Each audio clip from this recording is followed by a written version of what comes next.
For the past 3 years, I have purchased every single commander deck, and I have learned a few things from that. Number one is that you should not buy all of the commander decks and literally just buy what you want. And I say this because I purchased all the decks from AFR, which is Adventures in the Forgotten Realms, and only 2 of them are still built and upgraded, and guess how many of them I play and how often I play them? You would guess correct, it is 0. I personally have at least 15 commander decks, but I'm learning that that is not good for me. I don't have the time anymore, but I do like the idea of variety. That's very nice, but the problem is I'm finding that I usually bring 3 to 4 decks to a game. This gives me enough variety to where, oh, someone's power level or they want to play a certain way, that deck will meet that requirement, or close to it. So I think it'd be wise to actually break down the decks I'm not playing, or just sell them or give them away. My problem is I like to buy Magic products, and I like the idea of purchasing all of the commander decks, which I've done the past 3 years. And this is because I like the variety, like I mentioned earlier, even with the decks that I normally would not even choose. So a lot of that is on me, and I need to practice restraint, especially with this hobby. And so far, I haven't purchased any of the new Capenna Commander decks, but you know, it's been out for what, a week? So we'll see how long that lasts. So going to reason number 2, I don't have the same amount of time I used to that I could dedicate to this game. I'm now a wife and a mom, and I have other things to focus on at this time. Now, when my kids are older, I can see potentially having more time for this hobby, but for now, I have a smaller and smaller time slot for this game. And sometimes all I can play for is live streams that I'm invited to, because these are planned 2 to 4 weeks ahead, and that just really helps with my schedule. I also have a very wonderful husband who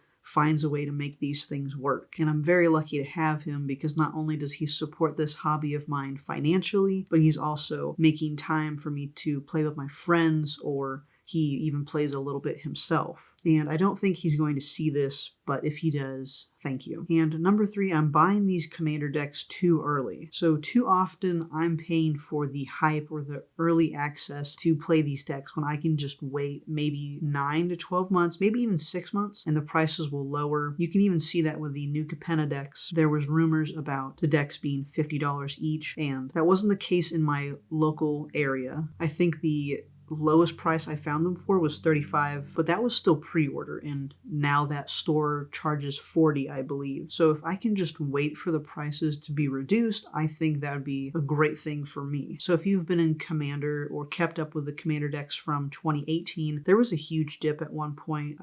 All 4 of them were selling for $100, maybe like $105, and that was because people thought they had done so poorly, the decks weren't good, and now look at them. A lot of things change over time. So in conclusion, if I can find the sweet spot for commander decks and purchasing them, or just buy the ones I'm really interested in, I think I can solve this problem of mine. Also, be sure to check out this latest video of mine right here. I talk about treasure token analysis. Are we being too laid back with treasure tokens? I think so, and you should watch the rest of the video to see what I'm talking about. I'll see you all in the next one.